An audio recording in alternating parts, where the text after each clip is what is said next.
नमस्ते मंडळी, एक छानसं पर्यटन मी तुम्हाला आता घडवणार आहे आणि संध्याकाळची वेळ, स्वच्छ सुंदर समुद्र आणि थंडगार वारे, लाटांचा तांडव आणि समोरच लांबच लांब पसरलेला समुद्र, असं सुंदरचं दृश्य मी तुम्हाला दाखवतोय।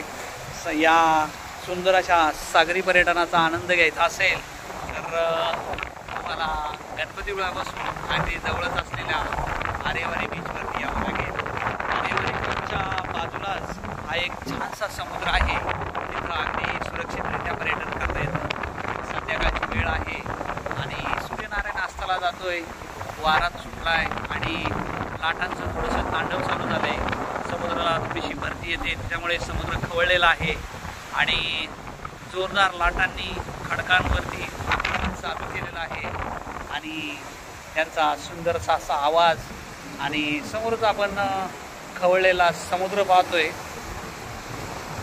सुंदर अशी जागा आणि छानसा असा व्ह्यू। गणपतीपुळ्याला आल्यानंतर या ठिकाणी अगदी आवर्जून भेट द्या। अगदी जवळच म्हणजे अगदी सागरी महामार्गावरून जातोय आणि त्याच्या खालीच एक सुंदरचं असं पर्यटन स्थळ आहे, सुरक्षित आहे। खाली पाण्यात न उतरता वरती खडकांवरून आपण समुद्राचा छानपैकी आनंद घेऊ शकतो। आपल्या समोरच गणपतीपुळे आहे, इकडे आहे वारे बीच आणि या बाजूला गेलं तर आरे बीच, आरेवारी बीचच्या मध्येच हे ठिकाण आहे आणि समोरचा रत्नागिरीवरून आलो तो कनकदुर्ग म्हणजे पद्मदुर्ग किल्ला, त्याचं ठिकाण एक छानसं सागरी पर्यटन।